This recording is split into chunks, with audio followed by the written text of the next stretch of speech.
All right, up there in the TV booth, are we good? Cool, thank you.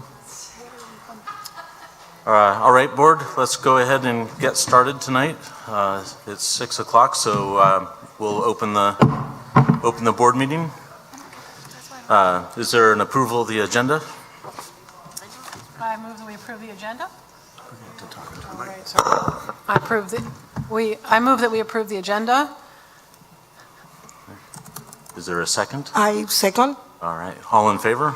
Aye. Aye. Thank you. Allison is on her way. She indicated she was in transit from the ferry dock, so she'll be here shortly. All right, we'll get started with the land acknowledgement. Thank you. Thank you, everybody.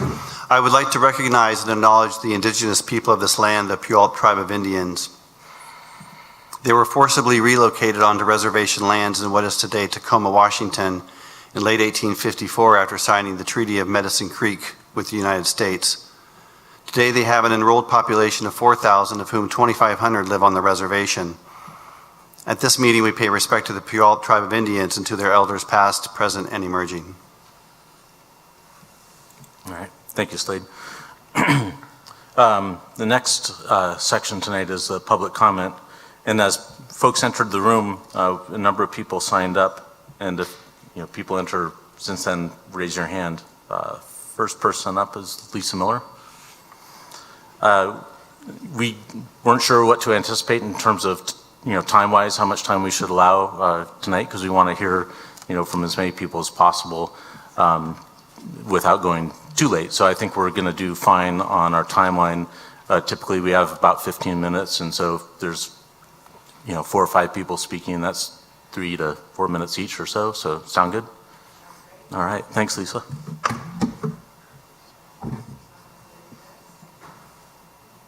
Help is on its way.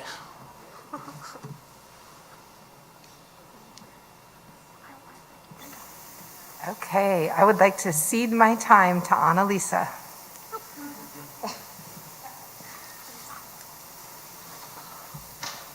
Welcome, Annalisa. Thank you. I'm Annalisa May, and I'm going to be speaking tonight on behalf of the Vashon Education Association. Dear Superintendent McSheehy and board members, the Vashon Education Association would like to thank you for your service to our community. We know that your job is an incredibly challenging one, and that you come to it always with a heart of doing what is best for our students and therefore our community. We understand that being fiscally responsible has to be a very high priority. As we have heard Superintendent McSheehy say before, we have to make sure we can pay our bills. The way we do that is complicated, but involves having reserves to cover the lean months in the funding cycle. It seems that superintendents live in fear of not being able to make payroll. While we all agree that financial solvency is a shared priority, our educators feel that this should not be at the expense of the students we serve. Increasing class sizes while reducing course offerings and creating undesirable work and learning conditions is too high a price to pay for the 23-24 school year. As teachers looking into the faces of the students we serve, our greatest fear is that their needs will not be met, that we will miss something that a student needs or not set them up for the best possible chance of success in their futures. While Jacob Cooper talks in his WASA report of the industry standard being 28.74 students per class, and how by adjusting our FTE to that industry standard at the middle and high school, we will be able to save $273,000 of a $27 million budget, 1%. We want to make sure that we are fully transparent about what this means for our students. It means that they will be one of 143.7 students that a teacher serves in a day in regular classes, 172.4 if you count homeroom and SMART. It means that they will be in crowded classrooms. In high school, it will mean the additional loss of students to Running Start, fully online programs, and private schools. It means that they will have less chance to take interesting electives that appeal to them. We are already in a situation at the high school where we have 30 students with a late start or early dismissal, some with multiple free periods, partially because VHS currently does not offer enough electives. This is noticeably more than we have seen prior to this year. So while it may seem like hyperbole to say that we are concerned we are not going to be able to serve the needs of our students, we would argue that in some ways we are already there. The budget cuts that the district administration is going to propose tonight will make this worse. Retaining reasonable class sizes must be our top priority. While it does not seem like the industry standard would work well in any district, it is particularly impossible in a small district like ours. We face the challenge of trying to meet an incredibly wide variety of student needs within each classroom. We have students who are newcomers to ELL with a very limited support outside of the classroom. We have students with profound learning disabilities. We have highly capable students, all in the same classroom. While including students of all levels together in our classrooms has created a richness of experience for our students, it is very challenging to teach each student to the best of their learning. Part of the reason it has worked as well as it has is because of smaller class sizes. If we are going to balance the budget by increasing class sizes, something has to give. Instead, the Vashon Education Association asks that you and we as a district consider a different approach and reorient ourselves more wholeheartedly toward the pursuit of expanding revenue streams. In his presentation, Superintendent McShee discusses advocating to the state legislature to increase Vashon's regionalization rate from the current 12%. We enthusiastically support this strategy and ask that we push the legislature not only to increase Vashon's regionalization to the full 18% that neighboring districts receive, but also to commit to us the 4% supplement we need and qualify for as a district with a highly experienced staff. What else is possible? Can we apply for additional federal grants that could fund certain areas of our programming while we shift money to other areas? Can we increase our visibility and profile among neighboring districts in an effort to bring more commuting students into our school community and stabilize enrollment?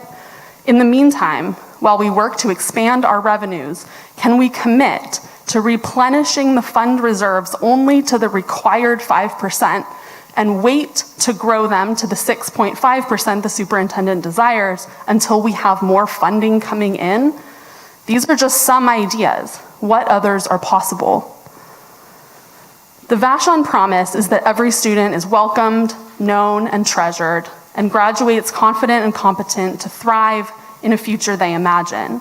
We stand before you today to challenge you to help us uphold this promise.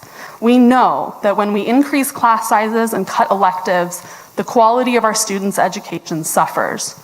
As our educational programs become more stripped to the bone, we will lose commuter students and will find ourselves in a spiral of contraction. We know that the students who will experience this suffering the most will be those who are already struggling, including the equity priority groups to whom we made our most important promises of investment. We ask you to fulfill the Vashon promise by looking for every possible way to grow our revenues so that we can invest in our students and community instead of continuing to cut our children's education. Do not take the less difficult path of focusing on the numbers instead of the faces. Do not let yourselves sit comfortably with the idea that the proposals the superintendent is going to make are the only possible way. Thank you for your consideration. The Vashon Education Association.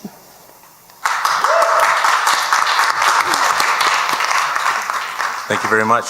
I was Amanda? going to cede my time to her in case she needed it, so that I echo what she said. Thank you, Amanda. Thank you. Is there anyone else here that would like to make a public statement tonight? Thanks, Alice. Thank you.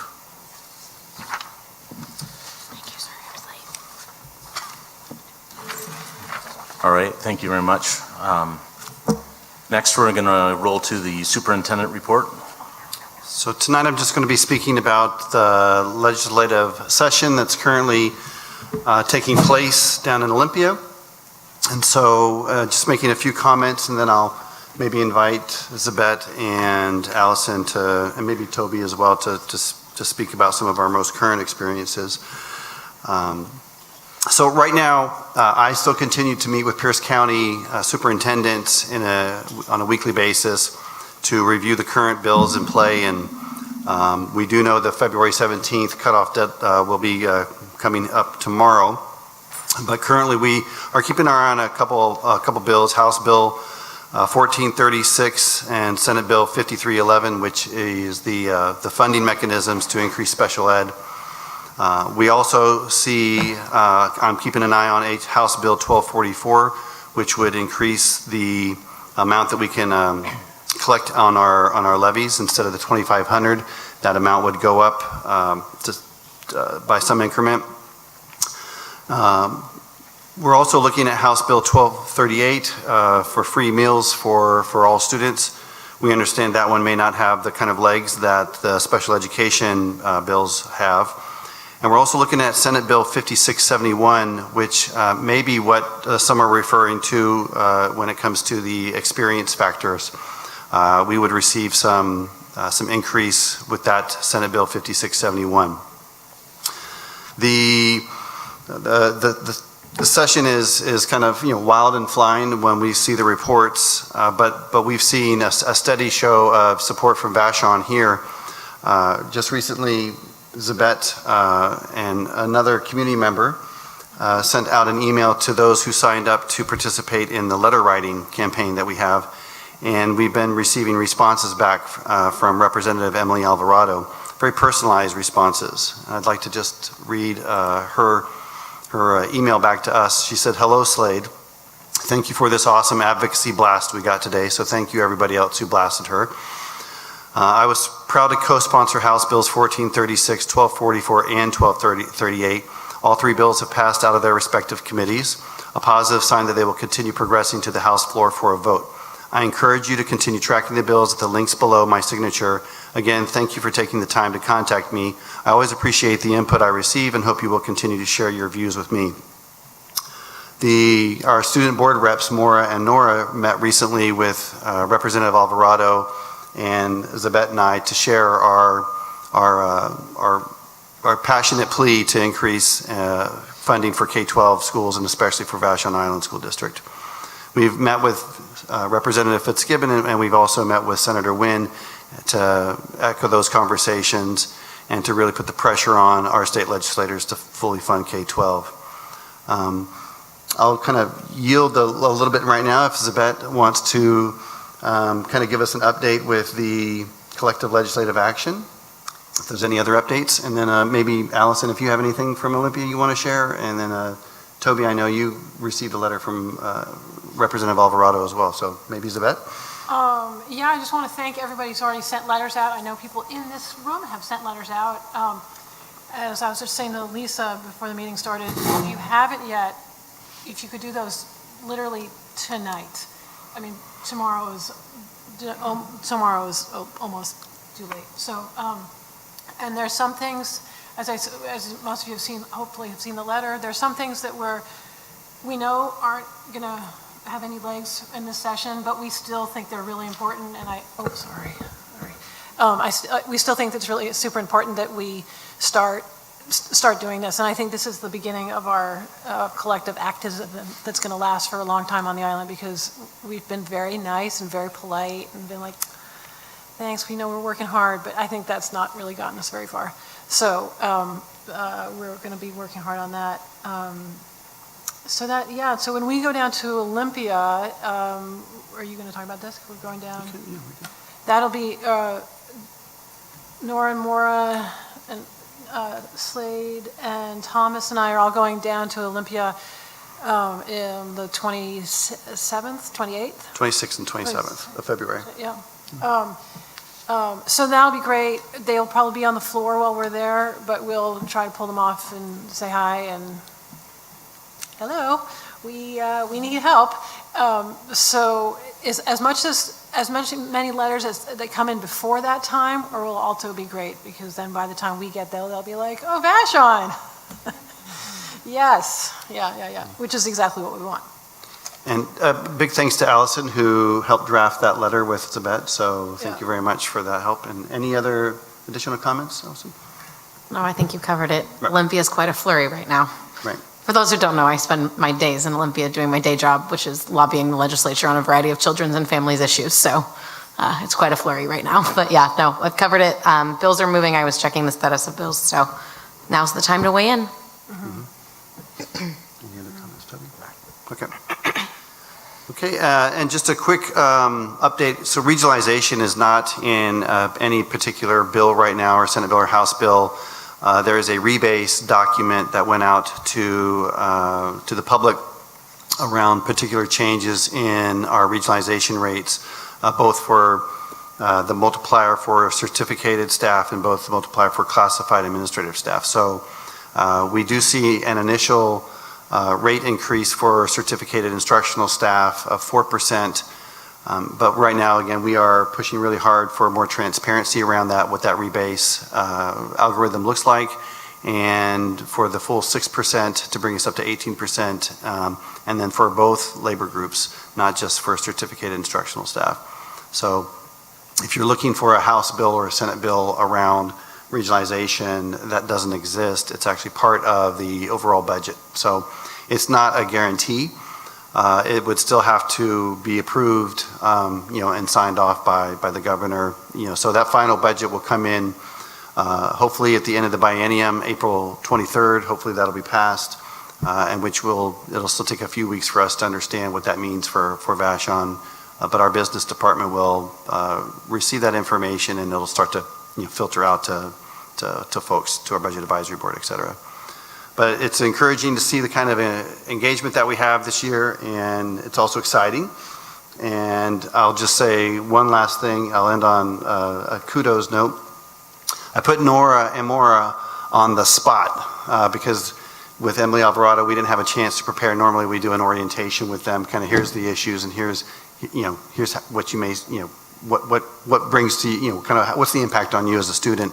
But they dived right in, and of course, what we said really didn't matter because what they said mattered the most. So anyway, thank you very much, both of you, for jumping in.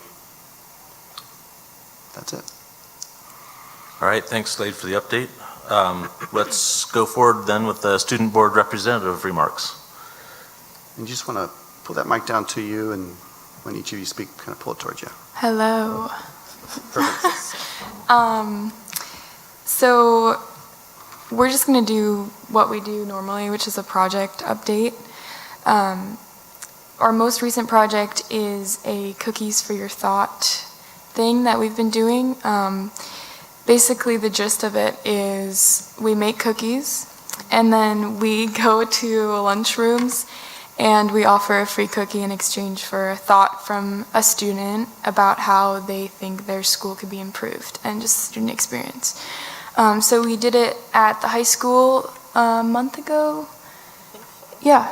And one thing to come out of that was free period product boxes in all the bathrooms. And last week we did it at McMurray, and we got amazing advice from students about their experiences at school.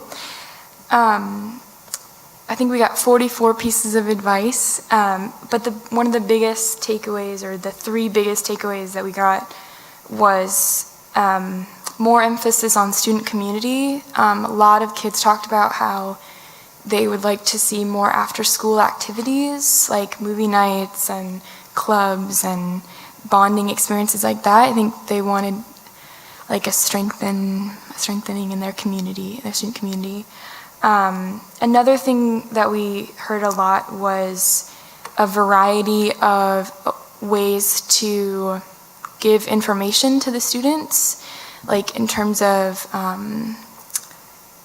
different types of media, different types of ways to engage them in the lesson, not just verbally, but through demonstrations, things like that. More engagement, I think, is what we heard a lot. And then the last one is about homeroom, getting to do their homework in homeroom and getting more time for them to do well at school.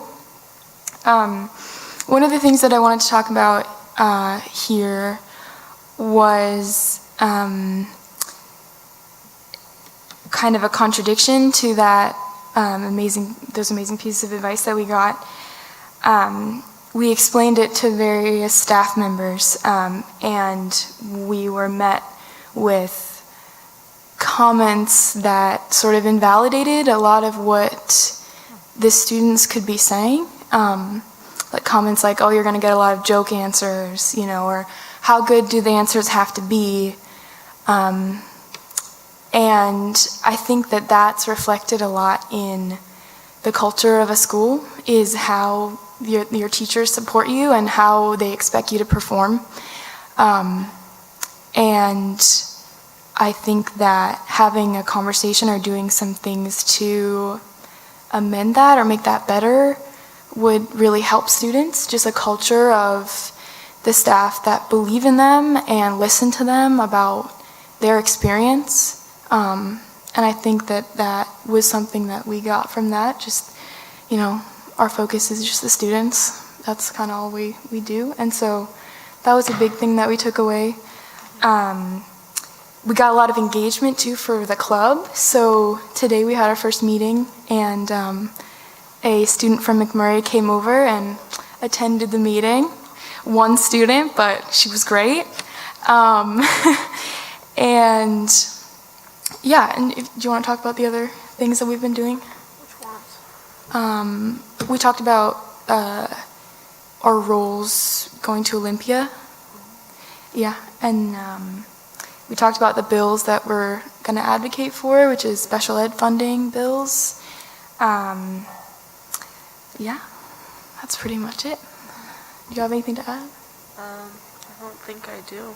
I think one more thing we're trying to work towards is that engagement with the middle schoolers, and so we found out that having them come here didn't really work. We only got one person, so we're going to try and organize going and meeting where they're at and trying to get them to meet with us.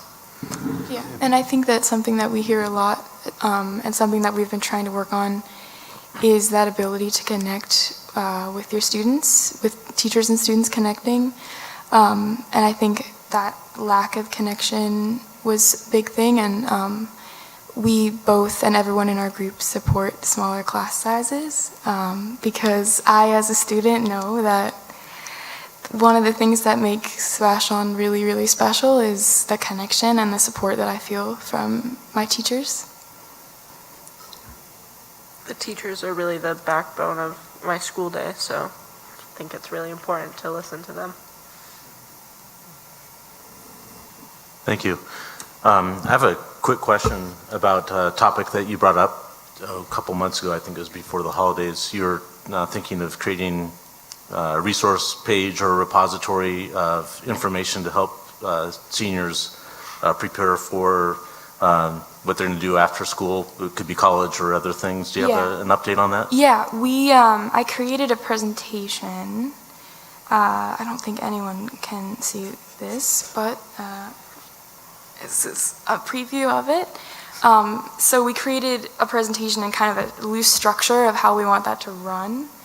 And I think that was the first step for me, is just figuring out how I want it to go. And basically what it's going to be is 5 seniors that are all doing different things after high school and all have different priorities and different goals. And underclassmen and families can attend, and it's just a way for students to get advice from upperclassmen about their experience and the things that they're prioritizing and the struggles that they have applying to college and learning about their future, and the idea that it's different for everyone, that everyone has different goals, and that's okay and that's respected. And so I think the basic structure is we're going to introduce each person, and they're going to talk about their plans and their goals in the future. And then they're going to say one piece of advice that they really wish they knew. And then we're going to sort of make 5 groups, and each student is going to congregate with the person that they resonate most with.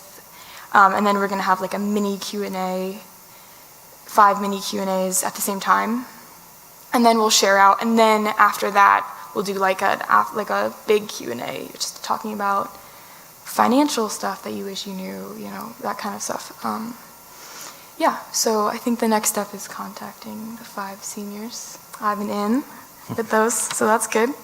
But yeah, Great, thank you for that update. It seemed like such an ambitious thing to undertake right in the middle of doing all that work for yourself personally, so I like to hear that you're carrying that forward and that that's a student-driven activity. I think it'll connect with people in a different way. Thank you. Any other questions? All right. Let's then proceed with board member remarks. Ariel, can we start with you, please? Sure. Just want to wish everyone a happy Black History Month, which we're nearing the end of. But I know we heard at the last board meeting that there were a series of opportunities in the district for acknowledging and participating in Black History Month. And I don't know how those are going, so if there's any chance to give an update and any reflection on what could be brought forward around kind of racial justice work through student initiatives and other ways the district can support bringing attention and energy to that space. I'm all for it, and I think these meetings and other fora, these issues fit everywhere, not just in February. So thank you for that. Or thank you for letting us know stuff was coming up, and if there is time, maybe we can learn more about how things have gone so far in terms of the formal or the district-supported activities. And I know we all heard on the board from a community member interested in kind of more active engagement around Pride Month coming up in June. And so I look forward to seeing opportunities that the students bring before us or anything that is kind of board appropriate to discuss what that could look like.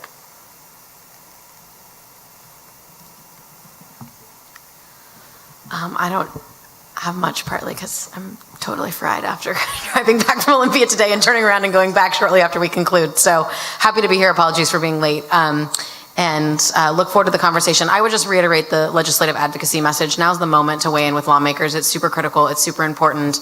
I had a good conversation today with a member from, chair of a committee and member from King County who was asking about the levy cap and was able to talk about our desire for regionalization. And on that note, we expect to see the first round of draft operating budgets from the House and Senate in late March. So that's when we'll have an indication. They're going to be later this year is the rumor on the Hill. So just a little piece of intel that picked up. So appreciate all of you being here on the comments and the work. We've got a tough couple months ahead of us, but we'll get through it and look forward to the partnership. Thanks for being here in person tonight. Drive safely, please. Lucia, can we move to you? I would just like to encourage everyone to write letters. How many teachers are out there? I think if every teacher and every one of us could write letters and make ourselves visible, that's very important. I think it's a piece we can all do.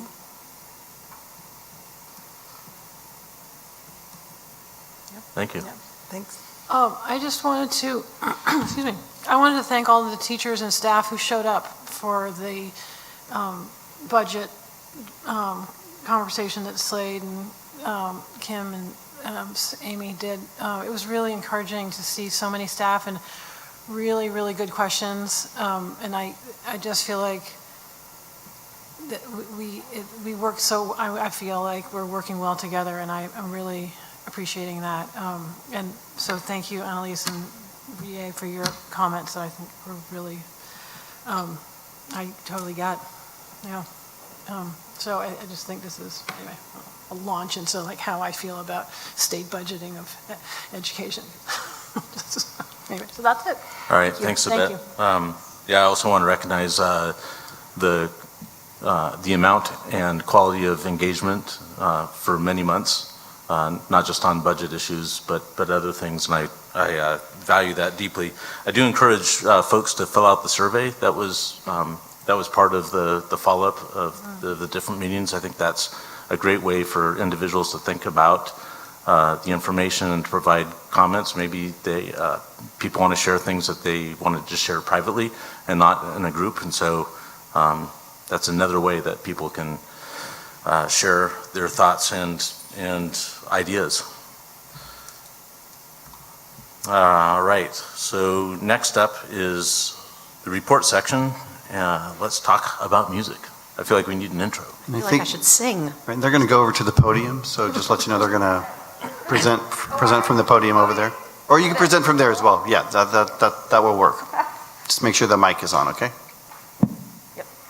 And then go ahead and introduce yourselves. Yes, and of course. I am Erin Keeley, and this is Britt Dahlgren, and we are your ultra-talented, all-female music department.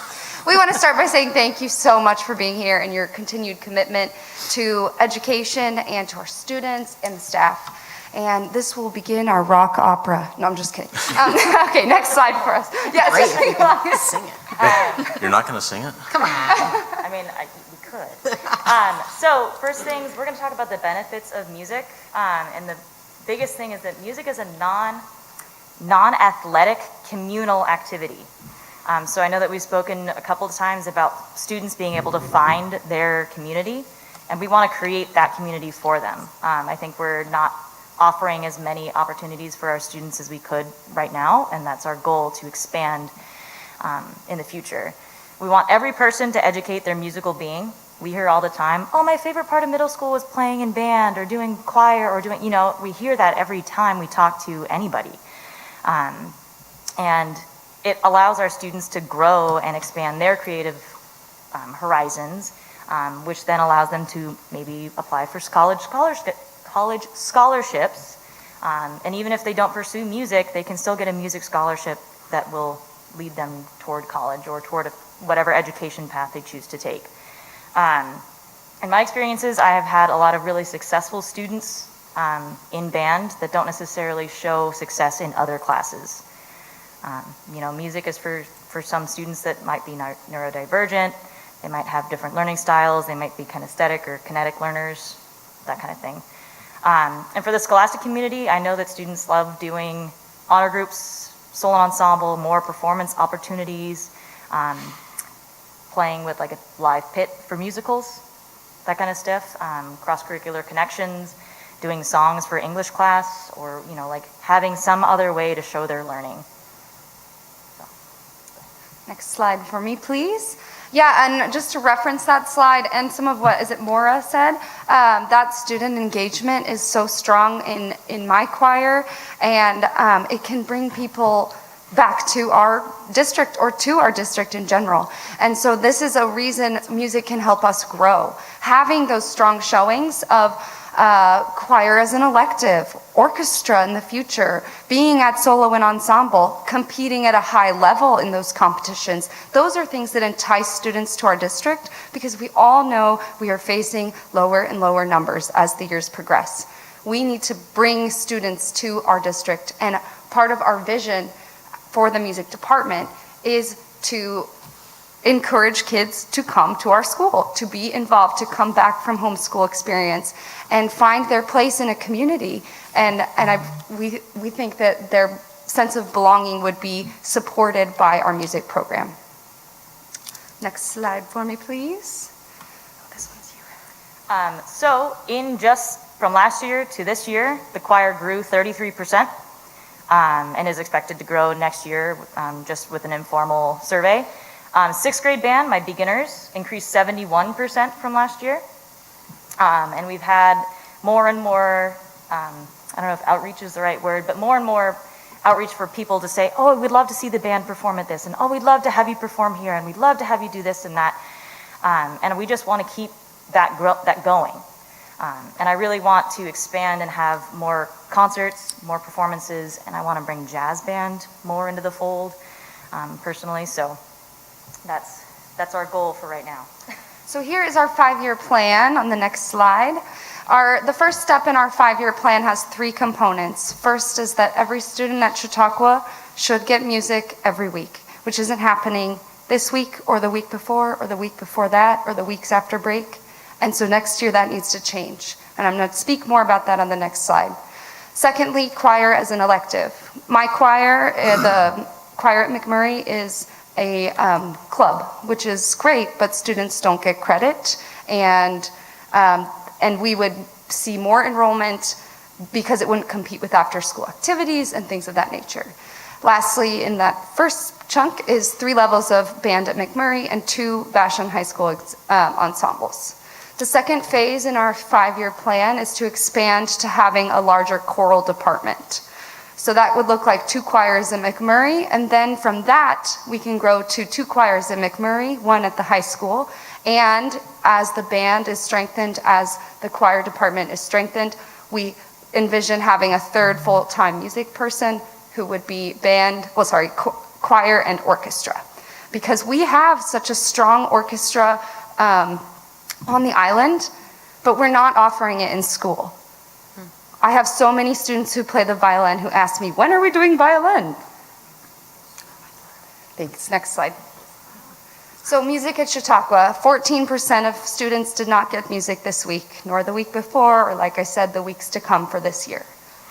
That doesn't align with our Vashon promise. So next year that needs to be fulfilled. We need to have every student in music every week. The projection tells us that we won't need to grow the position in order to see every student next year. However, last year in the 11th hour, we added another kindergarten class. We could see enrollment in other ways at Chautauqua. And if that happens, we need to ensure every student gets music every week. And you can see the breakdown of how those 14% aren't getting music, but this just can't continue. If there is growth in that 11th hour, it needs to be seen in physical education and in music. Because if you look at the state standards, that's what's outlined as the priority, and we need to see that represented in what we do as a district. As well as our community is so musical. How is it that 14% of elementary students aren't getting music this week? Next slide, please. So in the secondary level, expanding the band program and eventually our music program allows our students to have more challenges. Students right now at the high school are expected to be in the same band all 4 years of high school. I know that when I was in high school, I did drumline, winter drumline, drum corps, marching band, jazz band, concert band, and small ensemble stuff. Like, I wanted to play everything all the time, and I imagine our students here do too. But right now, they're not getting that opportunity. So I would like to expand our high school ensembles to at least our wind ensemble, and then it could be a jazz band, it could be a chamber group, which is like a smaller auditioned group. It could be an upper level and a lower level. It could be so many various ways of 2 ensembles, but we need something more for our students. And then at the middle school, having 3 ensembles for their grade level, or for their experience level, rather. So new students are with new students. Kids that have been playing for 3 years are with other students that have been playing for 3 years, and not having to kind of coach their peers up. And with this, that just gives us more opportunities for performances and for community building and all that kind of fun stuff. Next slide, please. So in our vision, this would be the ultimate this would be the conclusion of the 5-year, would be to have a 1.0 band, either the 1.0 or 0.8, whatever the enrollment suggests at elementary school. And then to add in that 3rd person who could teach choir and orchestra at the middle and high school. And there's a projected schedule of what that might look like based on what our schools are doing now. Next slide, please. These are our performances. We would love to see all of you there. We work very hard to make this happen, and we're just 2 people. And we would really love to support all those students who just put their hearts and souls into these concerts. And they're free. Yeah, they're free. Sorry, not the VCA ones. Yeah, not the VCA ones, Sorry. but yes, the school ones at the school are free. We also have concerts off island, like I'm taking band to Tacoma on the 7th and the 14th. We're competing in a contest where we get adjudicated with a whole panel of judges. It's a great thing. If you want to come to that, you're welcome to as well. But we'd love to see your faces there, for sure. Thank you so much. And if you have any questions, yeah, please. I have a question on slide 5, I think, or 4. It mentioned percent of growth. I don't have a sense of the end. Where did we start and where are we in ours hard numbers? Slide 5 on the, I think slide 4. Can we go to slide 4? Yeah, so I can speak to choir. I started the choir last year, and we had 8 kids in our first performance. Now we have 14 students singing this semester, and I have an informal survey I did with my 5th graders where 35 of them said they were interested in choir, which would definitely put us in the number category to offer choir as an elective, which is part of phase 1 of our plan. So we'd really love to see choir next year as the elective. So that's my program. 6th grade band, last year I had about 13 students, and now I have 25. Okay. And I think that speaks to us collaborating, us working hard to bring in those students who really want these connections. All of my choir kids are kids who say things like, oh, this is my favorite class. This feels like a team. I loved the retreat we did. I loved singing at VCA. And they're the kids who don't play sports and don't get that team environment outside of this ensemble. Thank you. Any other questions? Yes. I was wondering if you have any plans to do more of offer more modern music classes as well, like guitar or studies in more modern music, less classical, just as a different. Yeah, I mean, that could be one of those options Right, okay. to offer, and you know, we could even have 3 or 4 or 5 high school classes. It all depends on how we want to build the program. And our projection is orchestra, just because we know how many students are doing orchestra on the island and don't have that in the schools. But it would be excellent to see some sort of survey, and if it wasn't orchestra, it could be that sort of guitar or musical theater tie-in, things like that instead, as we grow to that 3rd position. We'd love that. Wherever we're called. I look back at my experience on Vashon, and playing music and being part of the band was really a special part of that. So it matches up with, I think, our community experiences as well. I like and appreciate how you are looking at ways to promote music, both to drive enrollment, and maybe we can carve out something that's a little bit unique for Vashon and draw more interested commuters, draw people back from alternative choices in education back into the public schools. Those are, I think, really important things that are consistent with other ways we're looking at how we're solving budget problems. And to speak to that, over half of my choir is student and family link. And so if choir were a class, that enrollment, I know it's just a slight bump in funding based on student link versus McMurray enrollment in classes, but that's at least 8 kids who would be enrolled in a choir class at McMurray, and that percentage starts to add up. Cool, thank you. Yeah.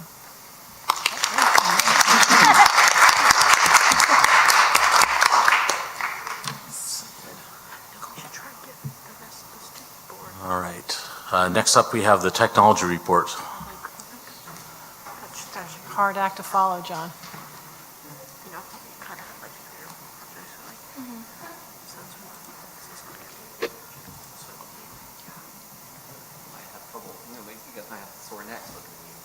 Maybe I should go over there too. If you like. Wherever you're comfortable. To that one. This space. Also for the revival of the jazz band. I can tell you that I've talked to a lot of people and there's a buzz in the air and excitement about that band coming back, and I've seen them rehearsing, and it's super exciting to see such talent and such musicians. So I'm so happy that you guys are doing that. Okay, on to technology.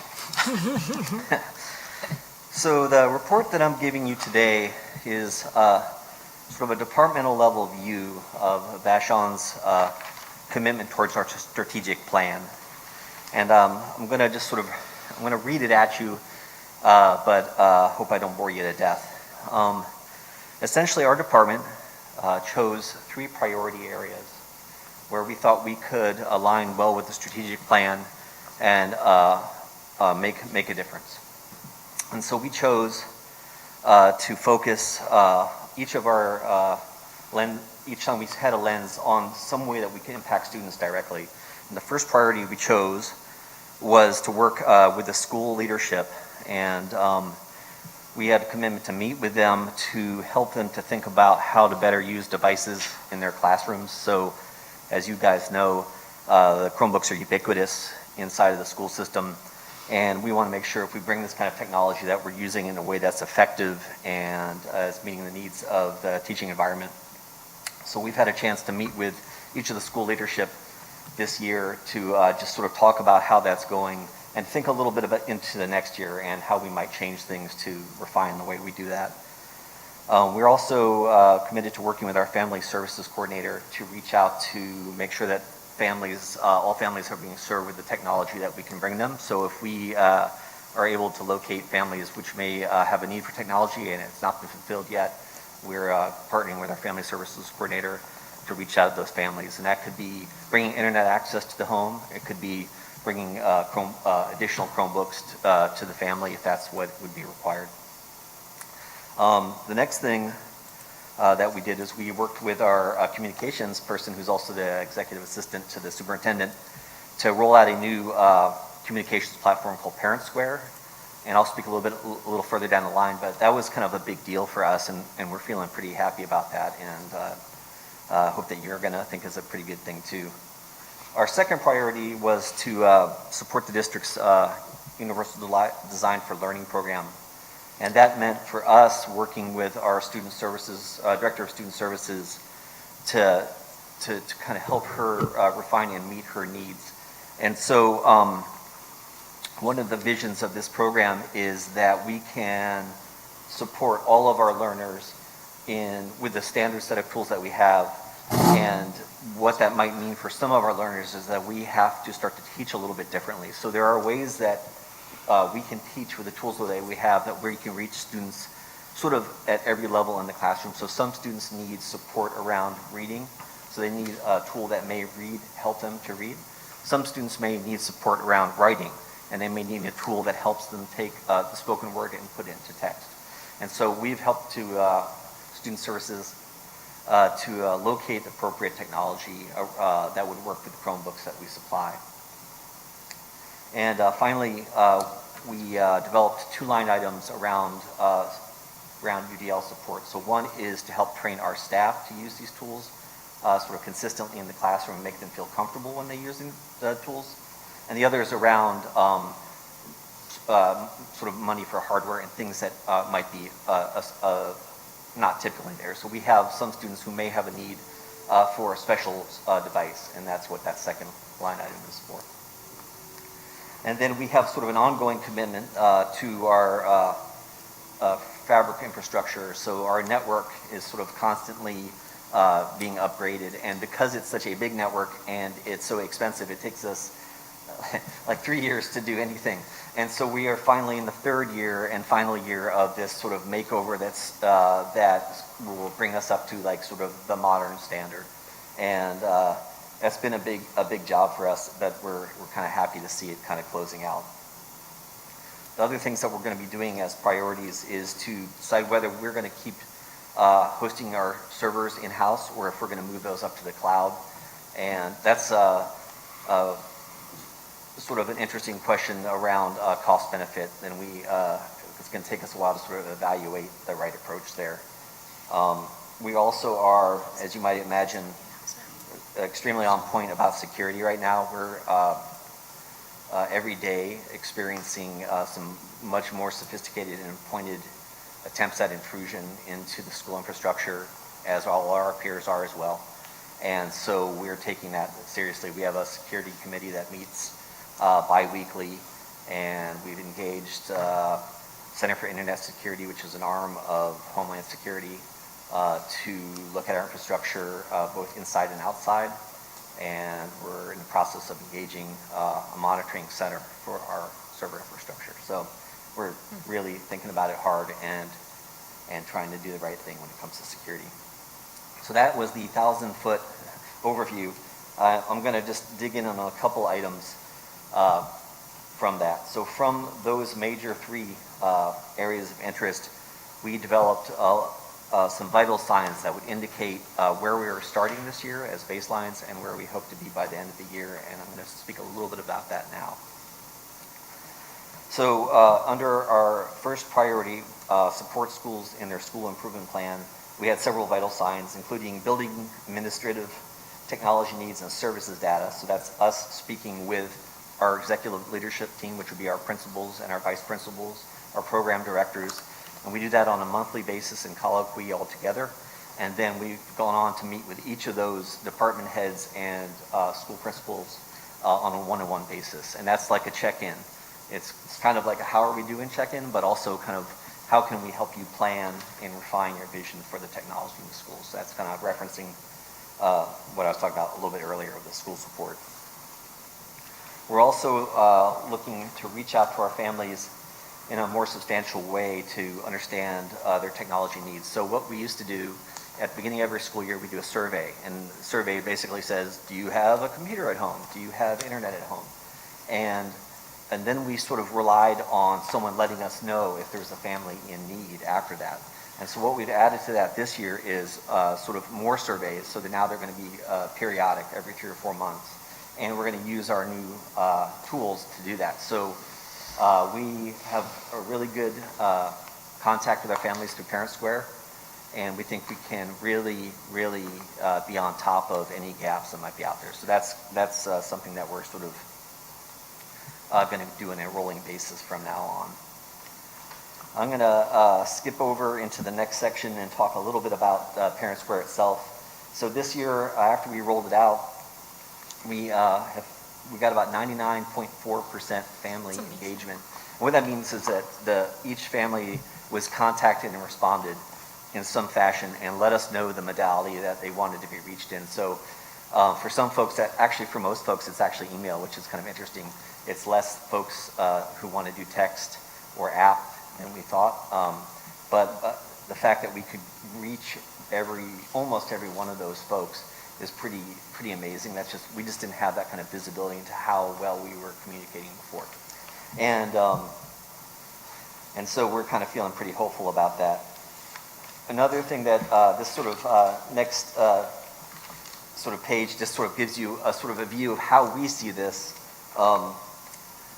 when we're looking. We have sort of a heads-up display, and we can go drill down by school and by modality and a lot of other things that has really helped us to understand the uptake of this tool. And it turns out that it's starting to get pretty good adoption. We have great adoption at the administrative level and increasing adoption amongst teachers.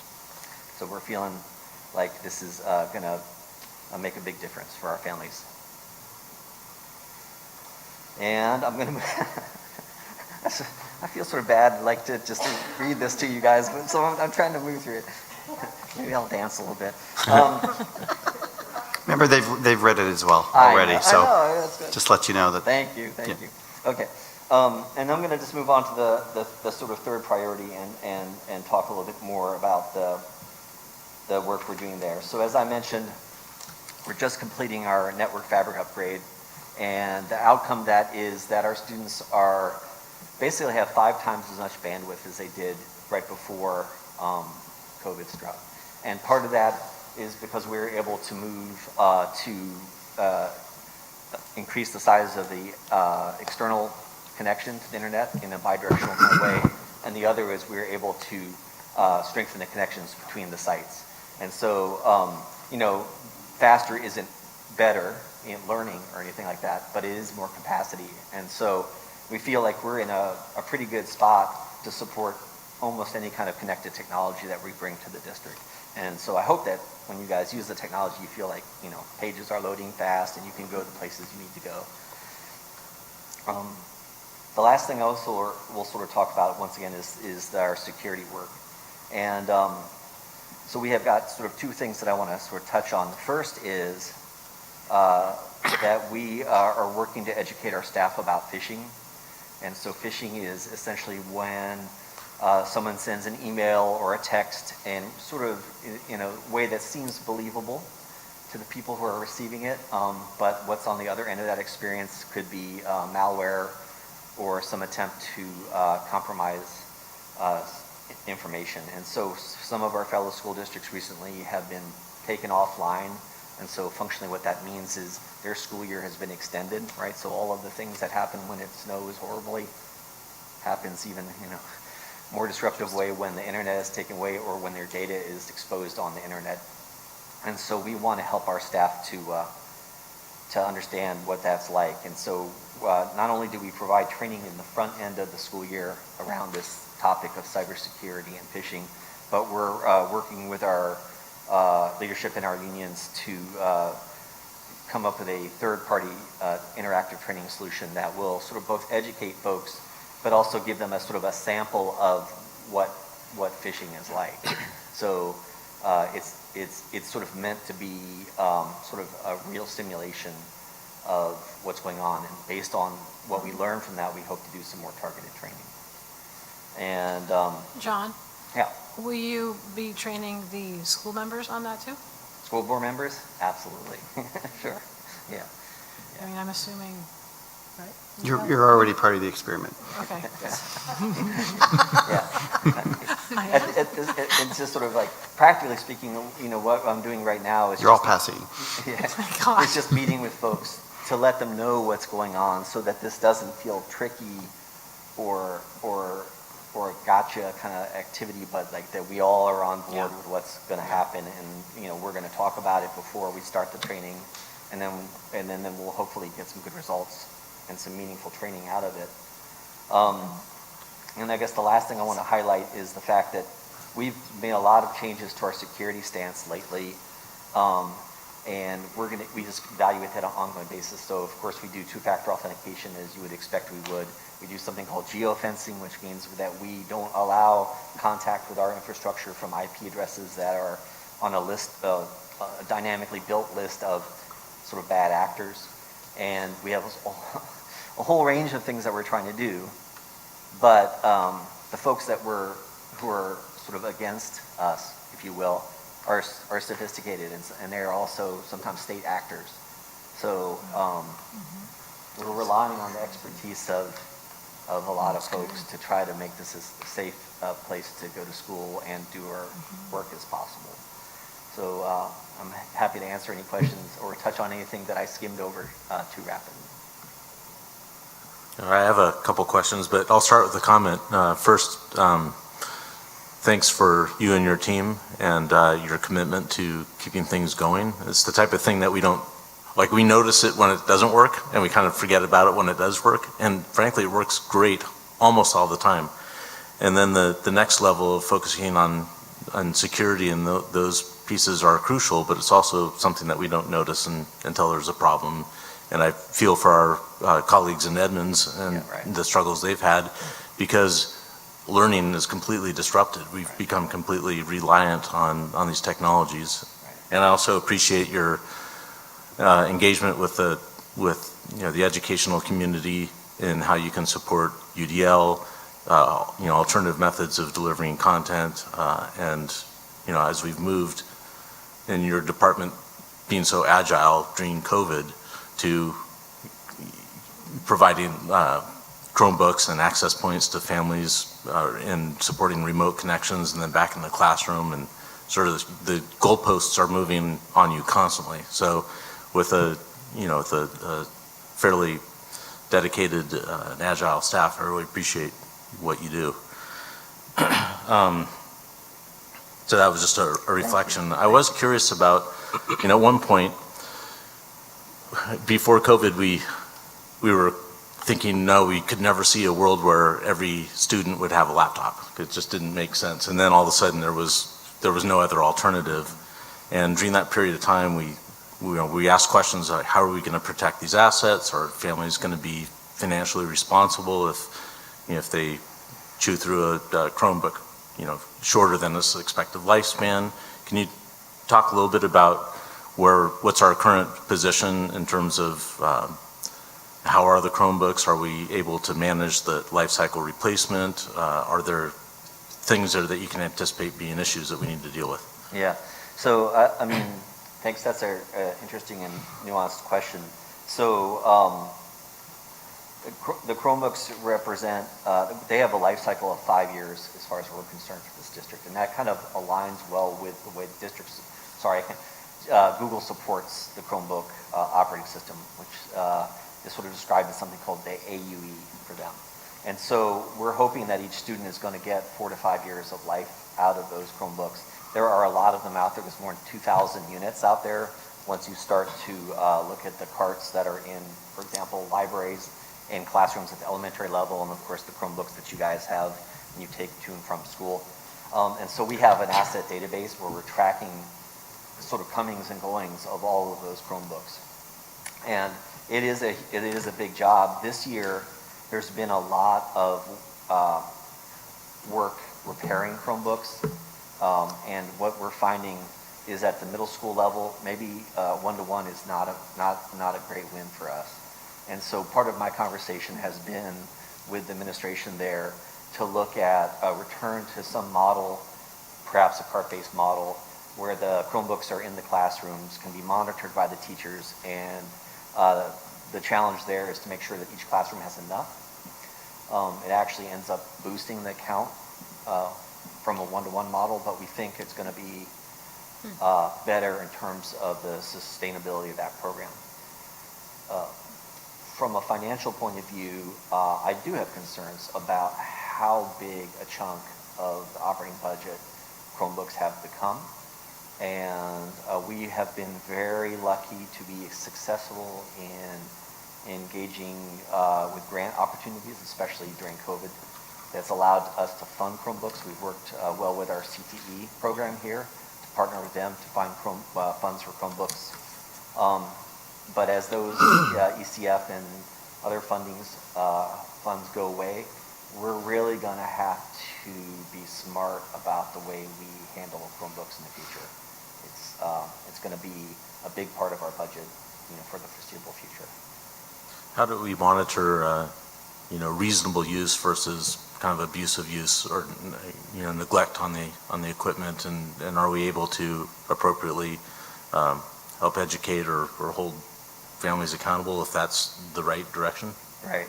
So we have an acceptable use policy which sort of outlines the way that the technology of the school should be used. So that's sort of something that all families are aware of and sort of implicitly or explicitly sign, depending on the school's model. We also have a program which is not an insurance program, it's an assurance program. And that means it's a completely optional buy-in program where families can pay a small fee up front, and then they are eligible for a certain number of damage events during the school year. And it's 2 events, and as long as that damage is not obviously malicious, like you didn't smash it and do things that are super obviously not accidental, then that's a way that you can have that taken care of and the school can recoup its costs. We also extend that program at no cost to families who qualify for free and reduced lunch. At the end of the day, though,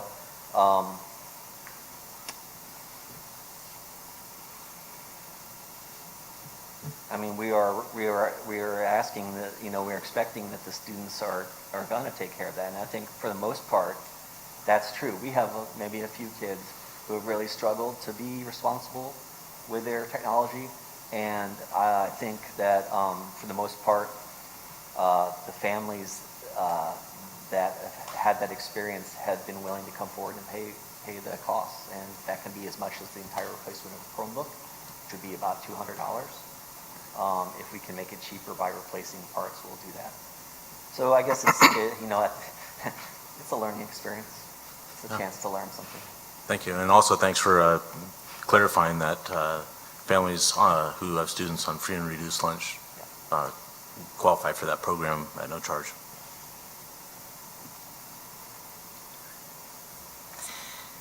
Any other questions? Yeah, I have a question. How do you, if there's a family who is not using the Chromebook, is there a way that you can see? Because I know a few families who don't speak English who will not come forward to say, hey, I don't know how to use it. How can we avoid that? So, you mean in terms of being comfortable using the technology or not even having the technology? Both. Both. You know, they've never owned a computer before, they don't have the skills to use it, Right. and then now their kid comes home with one, Oh, yeah. and they have it, right? And it's great that they have it, but they put it on a shelf, and they don't come to us and ask, Yeah. how can we use it, or what do you do? Like, is there any program or anything that we could offer to these families who don't speak English, especially? Yes. So we have a family services coordinator, Nidia Shogun, who is doing outreach with families. And so that would be specifically what she'd be up to, is trying to make sure that the families that need support around the technology that we provide have access to it. And we try to make the kind of resources that we have for Chromebooks, which you can find at our website, vashonsd.org/help. Those resources are available in 3 or 4 languages. So we hope that we've at least provided the information in a way that can be consumed by our families. To answer how we might know at the end of the day that a student never received a Chromebook, for example, is we run a report that matches every student in the district to a device, if it's a one-to-one situation. And then I go to all the program directors and I go, here are these kids in your school. Do they have a device, or did their family opt out? And literally student by student, we go down the list and make sure that if that student has a device, there's a reason why they didn't have a device. And is there a way to know that even if they have it, they're using it? That somehow you have that record, somewhere. Yeah, that's a good question. For example, if you came to me and you had a specific student that was this student using, we could tell if that student was engaging with that device, for sure. But what we don't do, for example, is have a report that says this student never ever used their device. But we might be able to generate one.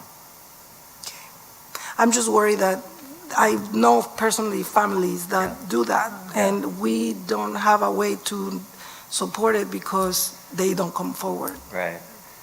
So I guess that kind of means that we need to find a way to kind of message to those families that we're here to provide that kind of support. And I guess what I would say is that I need to speak with Nidia and try to understand how are we going to make families feel comfortable to ask these questions. Right. And if you've got ideas, then we want to hear them for sure. Yeah, thank you. I'll talk to Nidia too about this. Yeah, okay. Thanks. Thank you. Wonderful. Thanks, John. Appreciate it. Thank you. Thank you. All right, John. Next up is a discussion about Resolution 807. Slade, would you like to present? How are we going to, if you're going to share content, is it? Right, so we'll just start with the abridged presentation. Thanks, Peter. Version is still 21 slides. I said I love the abridged version. It's still 21 slides. Right, the abridged version is still 21 slides. Complex. So I'll just kind of bring us back a couple steps. First of all, board. So we had a board work session last week where we saw the full version of this presentation. So this evening will be some repetition for our public. But I have kind of chosen what I feel are the most critical pieces of information. The full presentation is on our website, available for our public. Just for our public as well, Kim down there right now is our Director of Business and Finance, and she and Amy Cicera, who cannot be here this evening because of a family commitment, went with me along with Zabette as an audience member to each of the buildings and presented this presentation to them as well. And we had several very thoughtful engagements from staff and questions and comments, and we learned a lot from those experiences. We also had a community event on Monday where it was a Zoom, and we didn't see a strong attendance during that Zoom, but the way I feel is if we can get, every person that tunes into the presentation and becomes more informed about what the budget situation is in our district, we walk away with something positive. If not maybe an agreement on how to make decisions, but an agreement that decisions have to be made. We are in a position where we are faced with decisions, and it's most likely making the best of the worst decisions. But as I echo Zabet and everybody else, the more revenues that we can bring in, the more dials that we can turn, the more options we'll have in terms of presenting a balanced budget to the board in May and then having them adopt it in June. With that being said, slide 1.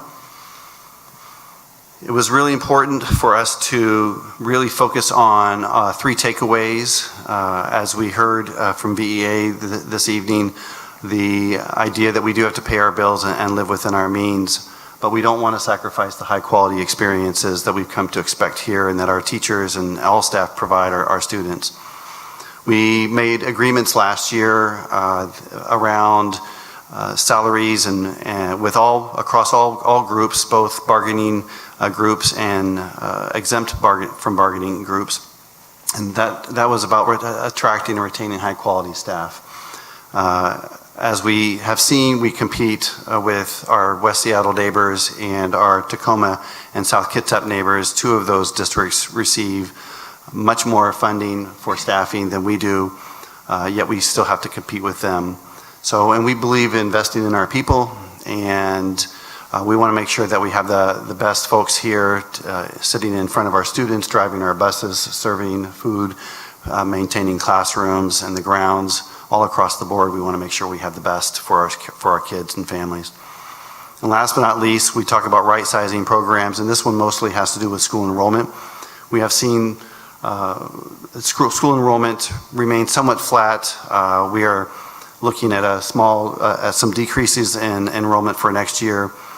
And as we see enrollment decrease, as we've seen enrollment decrease across the state in this region, we've seen districts much larger than us who get a lot more publicity having to adjust their programs based on their school enrollment. And so next slide. All this within the background that students are a priority. Next slide. And so here's some pictures about some of the educational experiences that our students have. We have extremely high graduation rates even through COVID, which I'm very proud of our district and our staff. I see students engaged in extracurricular activities. I see them engaged with Vashon Nature Center. I see exceptional staff in our programs at the elementary school, and then the unique sensibilities and dispositions that our commuter kids bring, along with the revenues that keep our programs robust. The next slide is quite important. We are projecting 1438 for next year, but we'll be projecting at 98% of that, and the idea, once again, is to over-project expenditures and under-project revenues so that we are in the black at the end of a year. So we're projecting right now enrollment at 1,408 students, and that at each building will determine the FTE at those buildings. Next slide. The current financial position is really based on 4 specific challenges: the state prototypical funding model, our staff salaries, cost of living adjustments, we call that an implicit price deflator, which is IPD, and the state health benefits that we have to provide every staff member who works a certain number of hours. Our challenges are also around state regionalization, the adjustment for local housing costs, and special education funding. The prototypical funding model is really at the heart of all this. That's our most significant challenge. And essentially what that means is that the state does not pay for the staffing that we receive. They pay for what you see is a very low percentage of our staff is actually being paid for by the state. The prototypical funding model, if you're looking at this slide right here, if I'm looking at the elementary school K-6 model, we have a K-5 model. But if you wanted to fund one school nurse which we fund 1.6 nurses in our district, we would need 5,263 kids at a K-6 school. In terms of teacher librarians, you would need a school of 603. So just to remind folks, our K-5 elementary school has around 485, 490 students. If you want to fully fund principals at a high school, we staff two administrative staff at the high school, which would mean a funding model of 638 students, and currently we have under 500 students. So this model impacts us in many different ways across the system. Next slide. And they're not fully funded positions. Right, and they're not all fully funded positions, exactly. So what we receive from the state for an administrator or for a teacher does not actually match the actual cost for that administrator or that teacher or custodian, any staff member. So approximately 47% of our staff are funded by state benefits, state salary and benefits, leaving 53% to be funded by levy and grant, and for a total of $21.6 million in salary and benefits. So our total budget is a little over $27 million, and 80% of that, or $21.6 million, is through staffing. So when we take a look at what is necessary to reduce our expenditures, it is most likely going to lie in staffing, since that is the majority of our expenditures. This shows you that translating those dollars to employees.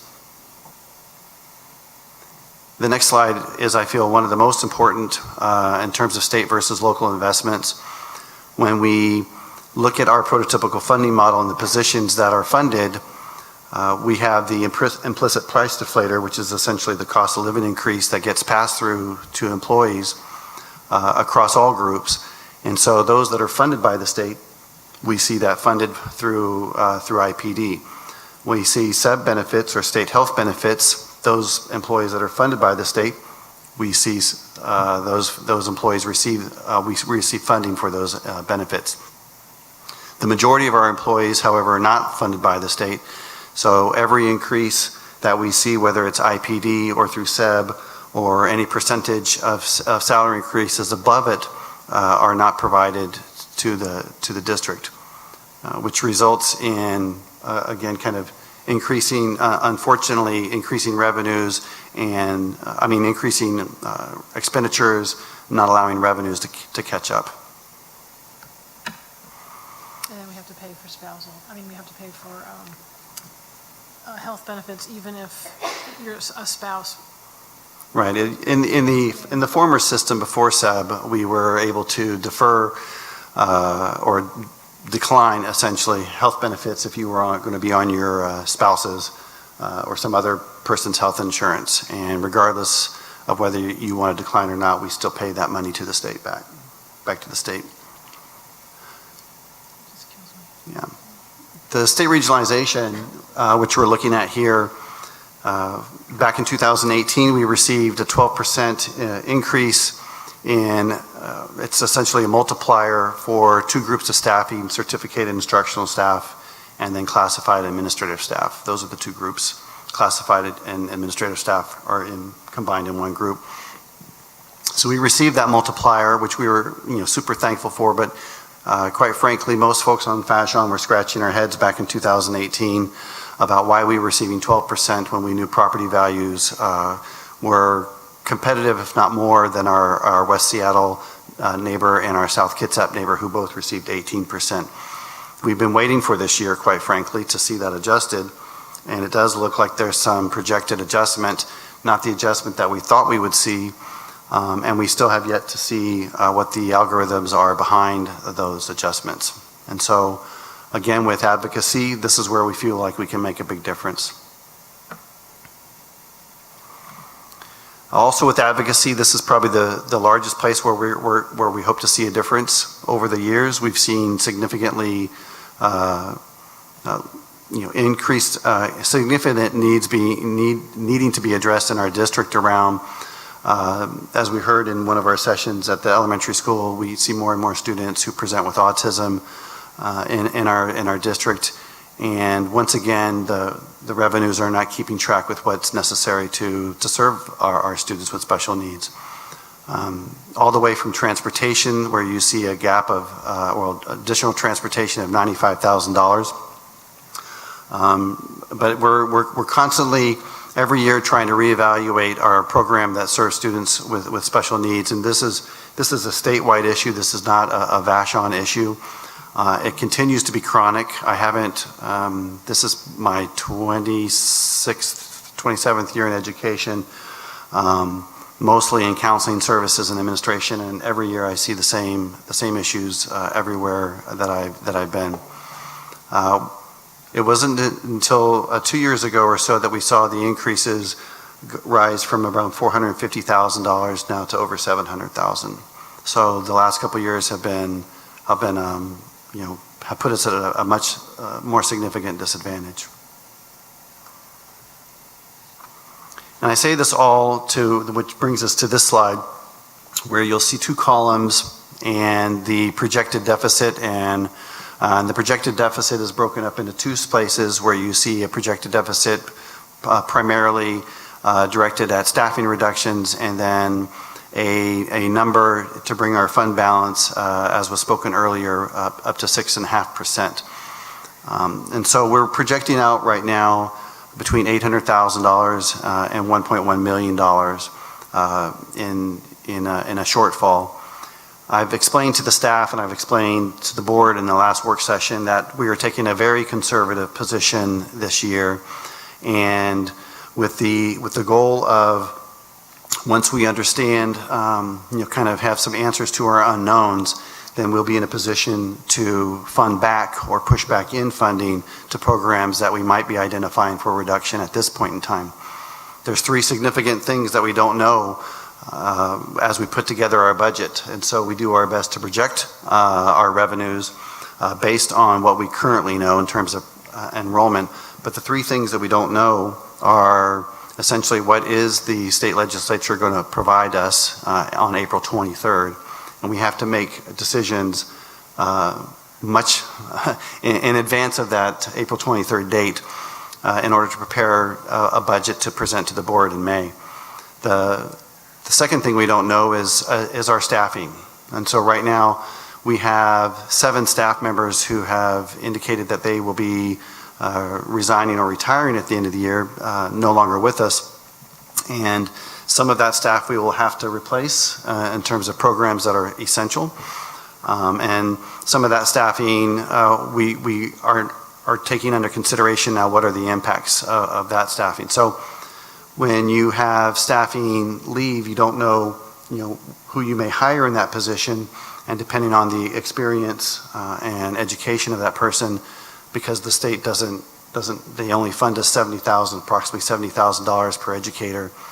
We may not, we may see a situation that we were in 3 years ago when we hired staff in August that then put us about $300,000 in the red. We may see the opposite of that, so we may see some increase in capacity because a teacher may come in who may be a younger teacher with less experience. We don't hire one way or the other, or recruit. We just want the best person, the best fit for each position. But it does leave us a big unknown. And then lastly, we're going to make our best projection around student enrollment, which will, again, I've showed you the preliminary enrollment right now. I don't anticipate that to change. But you don't know what could happen between now and April. In terms of enrollment, we've seen each building put out do their recruitment fairs, and right now kindergarten, you'll see some signs on the island about enrollment and trying to recruit that way. So some of the solvency and sustainability plan and solutions, it is right. The WASA came and did a management review, or essentially an audit of our programs last fall. They presented a set of recommendations. We've been very clear about some of those recommendations we'll be adopting, and some of those recommendations we'll take under consideration, we'll most likely not adopt. So there's really only so much that a person can understand about Vashon when they come and visit, and it was clear that this person understood business and schools and finance, but may not understand Vashon. You'll see that priority number 1 is aligned with what, again, I heard earlier from VEA in terms of that emphasizing via our revenues. Priority 2 really speaks to, again, balancing the high-quality educational programs while trying to align district expenditures with more closely state revenue sources. And that does mean most likely increased staff sizes, potentially decreased access to some of our electives. Again, that's not a, bless you, that's not a guarantee at this point in time. And then maximizing the impact of every dollar, I think it's important to explain that when we receive grant funds, we use, we're very intentional about going out for grants every year. A lot of grants that we've been presented with, we do not qualify because we have a significantly lower number than other districts of students who receive free and reduced lunches. And as I was explaining to Lucia the other day, we receive a small amount of funding comparably to other districts for students who English is not their first language, because we have such a low number of students in that category. But when we do receive grants, we try to push every single dollar that we can into staffing so that we can offset other costs and put those costs into programs for kids. The next following slides are going to be part of the what you'll see in the RIF exhibit, which we'll just revisit briefly at the end of this presentation, and then allow the board for more discussion and questions and answers from the board. At the current time, we are projecting right now a 2.4 decrease in staffing, certificated staffing at pre-K through 5 at Chautauqua. I'll go through that briefly with you. We are projecting right now 3 classes of kindergartners versus 4 classes, with a reduction of 1 at kindergarten, 1 class at kindergarten, and we're projecting right now 3 classes of 5th graders versus 4 classes of 5th graders. So another 1.0 reduction there. Many may know, many may not know that specialists such as PE and music and art and Spanish are the classes that we release teachers for their planning for. And each of those reductions, those 1.0 reductions, comes with a 0.2 reduction in essentially a specialist. At the secondary level, grades 6 through 12, you'll see a list of reductions there. Because of a most common secondary teachers content area certification, we are not certain at this point in time where that reduction may take place, because there are factors such as seniority, content area, and oftentimes discussion with the staff member in terms of what fits their, kind of their circumstance.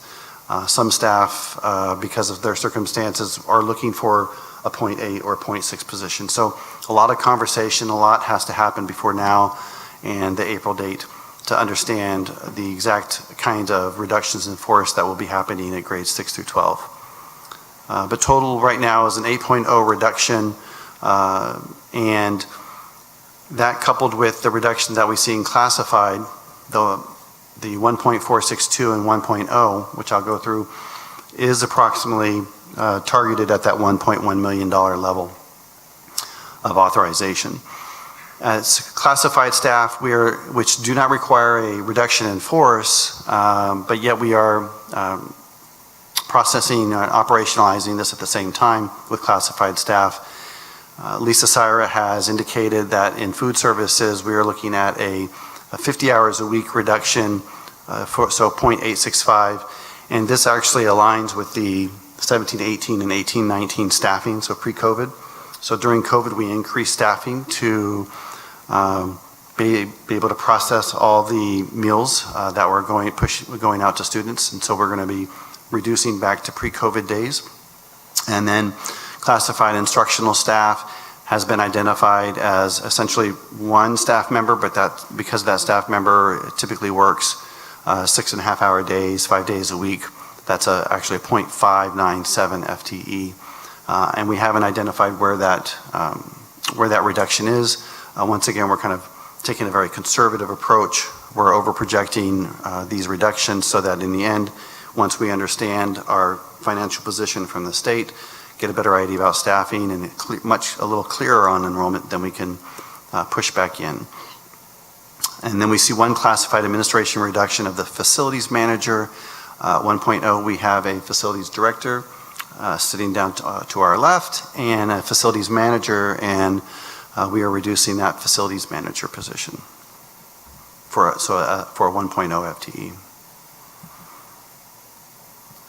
And as I said, we have 7 current staff resignations and retirements. Many of those will be on tonight's consent agenda. But once again, some of the questions become, does that mean out of the 8 positions, are we then going to, because we have 7 people leaving, does that mean we only need to reduce by 1? And most likely that's not the case. We'll see a resignation tonight for a teacher who teaches our students who receive special services here at the high school. And that position is currently posted. So we know that position we will be rehiring and will not be able to be used in attrition. And when it comes to next steps, I think we've been speaking about those next steps, and even since our presentation, we are full bore into them. And so we are encouraging everybody to take the community survey. We're encouraging all the staff to take the survey. And then again, we've seen already our community participate in our collective legislative action. Another blast went out to join that action, and so I'll be making sure that I get that information to you. Pay attention to this timeline because again, we are working backwards from the board having a budget hearing in the month of June, a first read on a balanced budget in May, and then a May 15th deadline, which is the certificated staff deadline to make a reduction in force, which then puts any RIF action that will happen April 27th. So I'm just going to work kind of backwards and up. Each month, I'll just generalize, that'll probably be easier. Each month there's a board budget work session. So the board will have an opportunity during the month of March and April to continue the discussion, learn more about what's happening with the legislative session, learn more about enrollment, learn more about what other opportunities might be available to us from the survey. And so as things change, this is an iterative process. There are no decisions being made tonight. This is a first read on a resolution to authorize the RIF. We may arrive at that May 27th with hopefully nothing, well, I'm projecting nothing more than what we're recommending at this point in time, but we may be ending up with a smaller RIF than necessary. And then each month there's also a budget advisory board meeting that will be meeting continuously to review once again the survey data, and then we'll bring forth any recommendations to the board. So the next important meetings are the March 7th Budget Advisory Board will review survey, and then that board work session, which will also be reviewing that survey. And then again, kind of updating ourselves where we are in terms of our current financial position. So I really am so thankful for all the staff that participated in the presentations. Like you, Zabet, it was a great turnout. We had lots of great reflection and discussion at each building. And it really does mean that we're going to be working through this together. And I'm seeing that work being done every day. At every level. And so it is, our Vashon promise to make sure every student is welcome, known, and treasured. And that's really at the heart of what we do, and will continue to be at the heart of what we do. And that's the abridged version. So, but, in terms of board discussion or questions and answers tonight, I know, again, we've had a lot of, engagement already in the work session last week. But I'm sure happy to engage more in discussion or in answering any questions. And Kim is here as well. So Kim and Amy helped with the presentation last time, and we thought it'd be probably more efficient and effective if I just went through it. Do we have, do we know yet about what that 4%, oh, sorry, what the 4% increase in regionalization, would do you have numbers on that? We think it's going to be about 200, sorry. We do. We think it's going to be about $200,000. Take it. That's my theory now. So We'll take anything. And I want to just be conservative. We'll under project that 175 to 200,000. So, Yeah, because there's a I'll few take it. questions for us still. right. It still depends on your staffing, Oh, right, Yeah. okay, okay, like who you have and who you don't have. okay. That's a good question. And before Amy, left for her other commitment, her and Kim worked together on that, and Great. we're able to get that nailed down. Okay.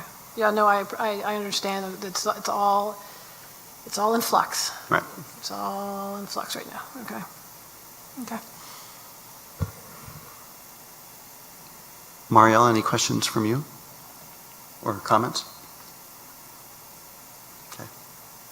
I just thank you. I mean, it's helpful to sit with this information on multiple iterations. As someone who spends lots of her day in budget financing and K-12 financing in her day job, it is still a confusing space. So I appreciate the opportunities for iterate on it. I also appreciate that we're having these conversations in February and starting them earlier. I feel like there's been a lot of back and forth and dialogue and iteration with staff, teachers, other staff, administrators, and I think it's helpful. It feels hard and challenging, yet transparent, and I definitely can feel an energy around it that I appreciate. So it's a testament to everyone in the room and many who are not here tonight for leaning in and being part of the process, as challenging and difficult as it is, and will continue to be until sort of all the unknowns are known and we have to make some final decisions. So thank you. Lucia, any comments or questions? No, just thank you for doing such a great job explaining the hard part of the school. Mm-hmm. Thanks. Yes, Maura and Nora? I feel like I could actually give this presentation now. I've been through it enough. No, I feel like I can. Well, you probably have. I do want to say, I mean, as a business person, it's so weird to be developing a budget with so many unknowns. Mm-hmm. And then the fact that we don't even know the answers to the unknowns when we have to make really critical decisions. And so really the resolution we're contemplating tonight simply gives us the capacity to make those decisions as we get more information along the way. We have to be conservative in our estimates so that we're prepared to adjust any dial that we need to and respond to additional information. And meanwhile, there are things that we can do collectively: write letters, respond to the surveys, and advocate passionately for support and help from the people that we've elected to represent us. Mm-hmm. I want to thank and acknowledge the VEA comments tonight, because I really feel and hear the concern and struggle, but also the balance between reality and also looking at ways that we can stretch and find revenues, creative ways to solve, and I appreciate that tone. I think that speaks to the collaborative process. And the fact that people are willing to embrace or enthusiastic about seeking new revenue streams. Let's shoot a target for 80% of the staff writing letters and 100% of the board writing letters. That's the first thing that we can all do. I'd love it if community members who aren't connected with the school also write letters. It's a little harder for us to do that, but the campaign that Zabet, you and the other community member have kicked off, I think will be helpful. And so I'm looking forward to that. As I was reflecting earlier, particularly after getting a personalized response from Representative Alvarado, it's a pretty low stake activity that I engaged in with a potential high benefit. So it's a NODA. Can I add one comment to that? Because I like how you said that. And then a high-stake collective benefit, right? Low impact for individuals, but that's an activity where there's collective power when there's multiple touch points. So Right. It's not just one letter. Yeah. It builds on itself. Yeah. So, The wheel gets the grease. So if everything succeeds, what will this end up looking like in the final vote? If all of the current initiatives in the legislature If are on the side of super favorable to us? Oh, it's hard to know because it depends on, I think, how regionalization shakes out, final investments, the level of special ed funding. I don't think we can make that projection safely until we have a better picture. We'll take every penny. Is there a picture that would eliminate all RIF reductions? I don't know. I think it's too early to know. I don't know. And as we know, starting conservative, I think, this makes sense, and this is a leadership move. And then, kind of, all right, let's fill this back in. Now that we know we don't need to reduce, then what gets filled in? What's the order of prioritization? So that is all part of the process as well, what we learned from the surveys, what we hear in the Budget Advisory Board, and, looking at equity priority groups, funding, so it is again, kind of an iterative process. There maybe not be a system where groups are voting, but we will be taking into consideration, feedback, and we do tend to try to make cuts or reductions furthest away from students. So I can kind of give an example that, for example, the facilities manager would be one of the last things, or even the last thing that we would be looking at to try to push back in. So that would be somewhat of an example that I could share with you now. And closest to students would be certificated instructional staff. Correct. And is there a difference, or should there be a difference in considerations around primary or secondary? Wouldn't some of that be dictated by enrollment? Right. Most of the primary is based on enrollment. Right. So for example, once we see 70 students, 68 students actually in kindergarten, we will hire another teacher. I mean, so that formula is kind of in place based on enrollment. I'm just wondering if there's any, is there any feedback in how student services and kind of the needs that are determined by how, just what we know students experience in different stages of their life and their education, that would suggest we really need small classes there more. I think that, right, won't that come from the survey and the ongoing conversations with the board advisory, the board advisory group? Wouldn't that be fun to have an advisory group for the board? The budget advisory group and the ongoing conversations with building administration? Yes, and some of the there are, again, some constraints when building a master schedule as well, when you have singletons, and so it is a pretty dynamic process and not one that's easily mapped out in terms of like, here's point A, point B, point C. Right now, what are the class sizes again? So roughly 80% of class sizes at McMurray and high school elective classes are in a lower range, 25 or lower. Well, no, that's, you want There me a to bring up the slide? document? There was a slide. Yeah, I can get the document. I don't want to just speak from. While you pull that up, I'm not connected to the server. Where did John go? if you could multitask, it might be helpful for people to understand what type of representation there is on the Budget Advisory Board, because that's a term or a title that we use a lot that certainly folks in the public wouldn't know. They're a key stakeholder group that goes along this process from start to finish. We have representatives from all three labor groups on that board, and administration, and 2 board members. I'm looking directly at Jason. And it feels like there's a lot of people in the room, but is there any? Yeah, labor leaders, ELT. Yeah, so all you. Labor groups, Yeah. and then really all the different levels of administration. Facilities to food services. Yeah, food services, Yeah. tech, HR, yeah. even our admin in our budgeting and kind of HR/budgeting. So Right. It's a good diverse. Yeah, it's a good diverse group. Just as so I'll refresh. Thanks for bringing that up, Marielle. So I'll just speak to class sizes that are 25 or fewer.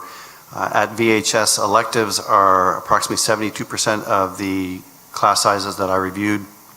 Again, without PE classes, special education, ELL, high school music, or pathways. So 72% of the electives were less than 25, 38% of the core classes were less than 25. At McMurray, 75% of the electives were less than 25, and 63% of the core classes were less than 25. And what does it look like at Chautauqua? At Chautauqua, they're more aligned with the state mandated kind of class sizes. So kindergarten through second grade. You guys are 20, 20. And so, and then at second grade, it's, I don't know what the class size limit is. You might know better. Yeah.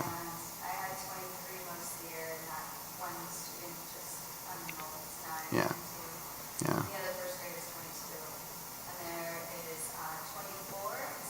Right. Yeah, they're over.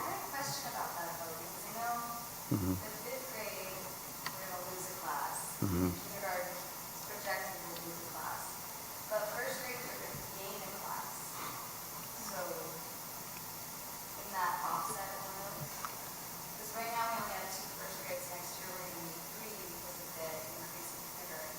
Mm-hmm. So that, right, and so that is in that's already moving through. So so that staffing is staying consistent in grades 1, kind of 1 through 4. We're not seeing changes there, but you will see a smaller, so we're not essentially, we're taking that kindergarten teacher and that will now be in the first grade group. So there'll be well, you would see, you're still only going to see 3 classes of kindergartners right now. Yeah, but I'm saying there's only 1 teacher less. It's actually 2. But I don't understand that because Because they're moving into.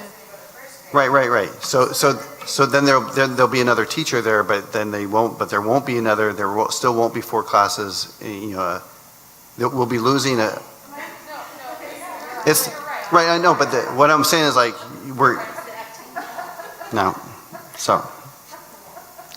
Let me show you, let me show you let me see if I can get it. I don't do math. I realize first grade is going up. Surprise. I don't do math. I'm not the CFO.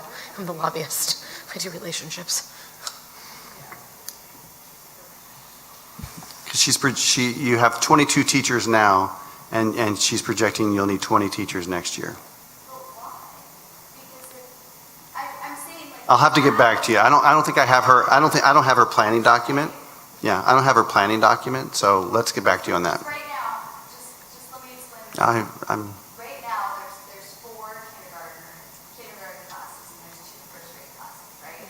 That's 6. So next year, if there are 3 kindergarten classes and there are 3 first grade classes, that's still 6. There's also multi-age in there. Yeah. So there's also. Yes. Right, so I understand where your question is, and I think I have the same question. And because I don't want to try to sell you an answer right now, I want to get the right answer for you. And so I'm not the principal at the high school, at the elementary school, and so I'll get it from her, and then we'll make that document more public. Yeah.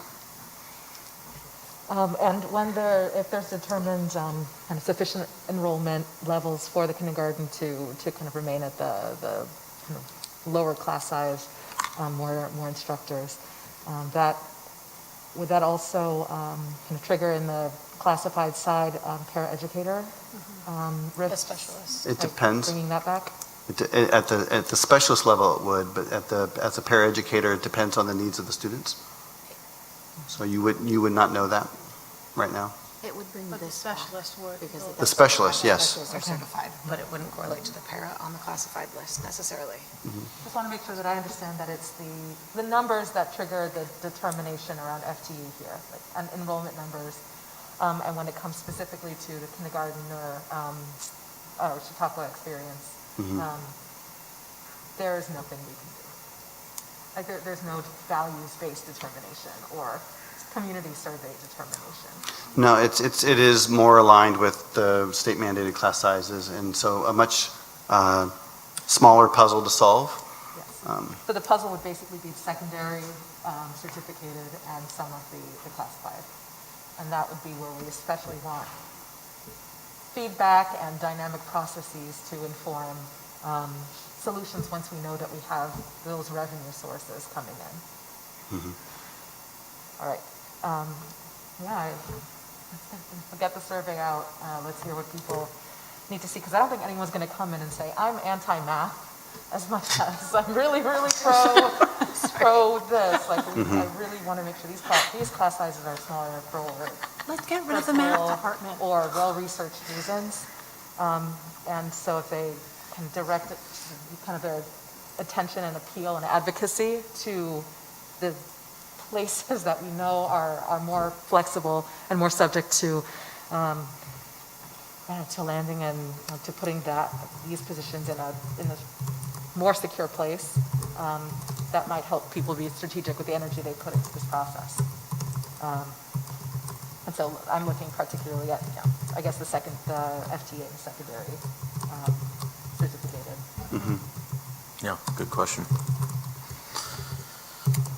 I do want to say that I think it's perfect timing that we had the music presentation tonight, because let's become the school that's known for our fantastic music and get kids in here to have our play in our jazz bands and our orchestras and our guitar bands. I just sent an email for her to share it out. Okay. I also have a question about our revenue. Have you ever thought about hiring, well, not hiring, but someone who writes grants and just do that and gets paid by the percentage of what they bring in? And large districts will do that. Smaller districts, we typically will, we don't want to, it's a gamble. Because you're now you're now allocating a revenue towards something that you might want to invest in another program. So it is and it's, again, it's not like we don't have experience writing grants. We do. It really is very difficult for us to qualify for just so many grants that are out there, just because of our student population. I see. And Stephanie writes grants, though, don't you too? Right. Last year, Stephanie and John collaborated on a grant that provided more resources, for family digital resources for families in need, and so and that's part of how we are kind of got Parent Square up and running, which is very significant in terms of our Spanish-speaking families who are now getting information directly translated to them. And they can ask questions that are then directly translated back to us. So that was grant funded. So wonderful. More? I was just thinking about certain electives and the low enrollment in those electives. I think some of those electives are, they're the way that they, like in terms of, I was just thinking about ceramics or art-related electives. There's only 5 wheels in the art room. And so I think sometimes elective classes that use the wheel, like ceramics and AP art, actually benefit from those kind of things. And if they're filled to 28 kids, people aren't going to get to actually use those wheels and use those resources. Right. So I think it's different. There's certain hands-on electives that are different from the core classes, like the model of those. So I was just wondering how that would get resolved in terms of those kind of electives. All that is known, and so those discussions do happen. And so, essentially, again, like when I talked about making the worst of the best of the worst decisions, that's what you end up being faced with. Do we provide services for these students, or do we have fewer students able to do the wheel? Do they have to rotate, more students around accessing, their art, classes, or do we, move away from a pathways class, that has a small enrollment? So, everything is a balance of priorities, and that's that's where we are right now. But you are centering perfectly the dilemma that we are facing. Can I ask, can you remind me when students schedule or forecast for next school year? We're building master schedules right now. Okay. And then we'll use Skyward, and then they'll be visiting classrooms. Okay. Have they talked to you, Nora, about when they're visiting classrooms yet? Yeah, okay. Yeah, so they haven't communicated that out to us. Okay. But that'll give us a sense of demand for what students want for next year, sort of in the next couple weeks? Right. Like, for example, we're going to, in music right now, I didn't say this while they were there, but a music class can have 60 students in it. Wouldn't that'd be awesome, right? Have 60 in a band? I mean, that would be, you're saying no? Well, I sort No, of. like that. Music teachers want kids. No, I was just envisioning I had one. I'm speaking from experience. 60 sixth graders all. That is, you're right, exactly. That's called marching band. Yeah, that's right. Let's get them out there. That's why music teachers But are awesome. But really what that means is that, so the notes that I take are, okay, so let's propose an orchestra. Let's propose, a jazz band. Let's put that out there to kids and see if we can get them in, because if you can put, 60 kids, and I don't mean like we have cattle, but if you can enroll 60 students in a class, and that's the optimum, and we would love to see that, then that relieves significantly other electives and other classes. So those are advantages to a music class. One of the disadvantages that we have, because you can have a higher class size of a PE class, but if you teach PE and health together, you have to have it at 30. If you teach just PE, you have 35. So we might be trying to restructure that so we can kind of maximize students who are in PE classes. Again, these are all kind of contemplations. Quite frankly, I don't want any of those except for the music class. But then we need to see recruitment of that. The community needs to come around that. And we know they're interested in orchestra, but if we build it, will they come? That's an unknown right now. I have a question, if I may. Can you explain the difference between an elective and a CTE course? And is there a way to tie electives in with CTE in order to build it up and make it a little bit more robust? We do that, and so career technical ed classes are considered electives. Some of them are required, not very many of them, for students to graduate. But if you remember, every time you have a student in a CTE class, it's a percentage over what they typically receive in funding. But then they're taken out of basic ed. So it's not a plus and an and, it's actually just a small plus. So we do receive more funding, and typically we have, that funding, we have carryovers, but they're both considered electives, so a CT class is always going to be an elective, just we have some that are required.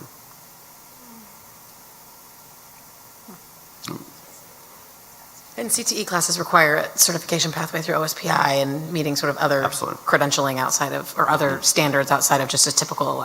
More training. A more standard elective. Yeah, more training. More training, yeah. For individuals to teach those classes.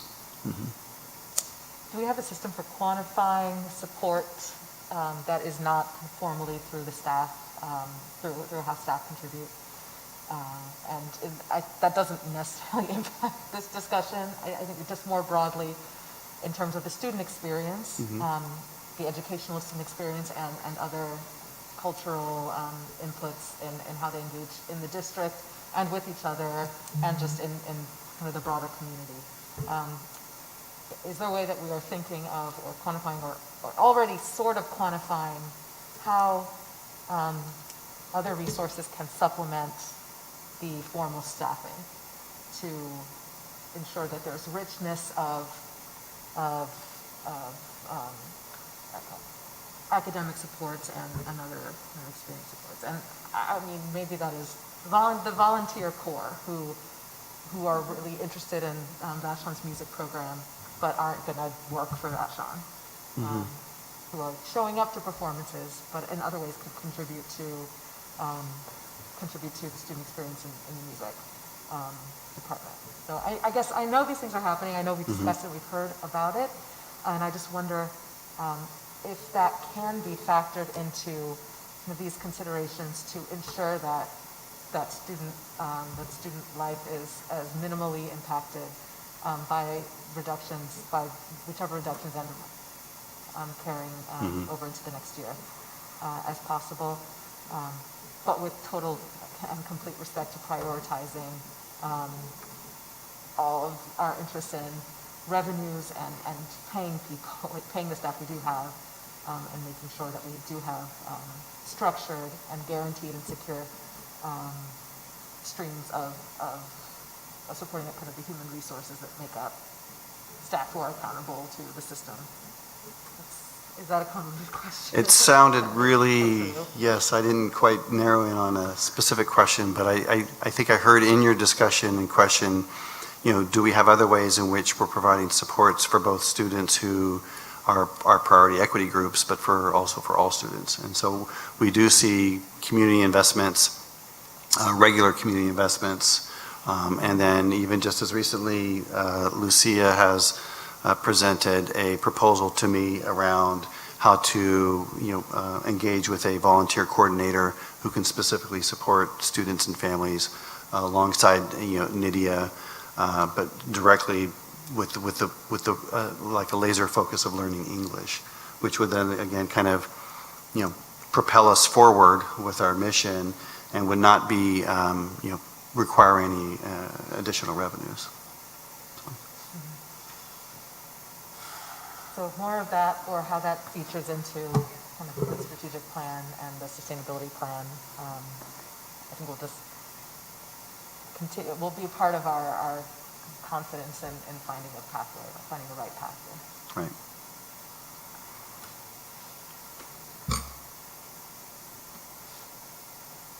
All right, thank you everyone for the robust discussion and explorations and finding more money. So I do anticipate, so we'll be at a work session in March, and then this resolution will be before the board at that March 23rd meeting for a second read. So.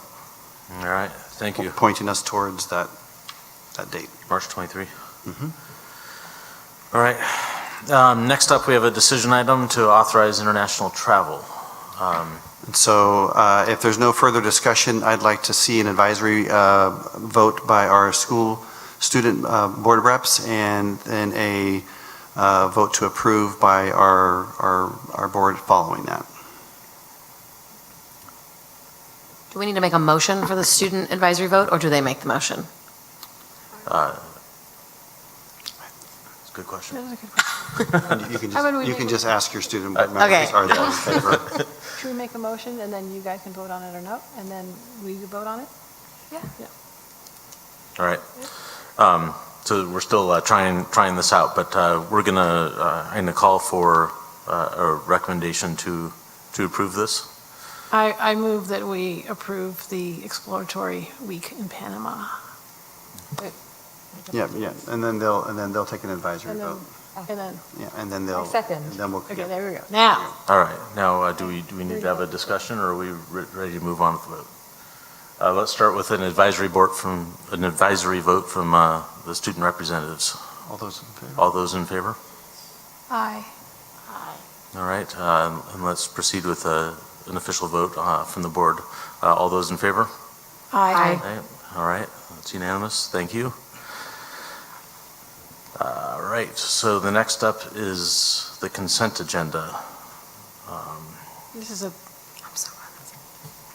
Big consent this is a agenda. big, It's a big consent this agenda. is big. So- There's some heavy hitters in here. Right, and so we, just as a note, we do celebrate our resignations and retirements in late May or early June, I can't remember, but we do recognize there's some significant names here that we'll be saying goodbye to, but that goodbye does more formally happen at a future board meeting.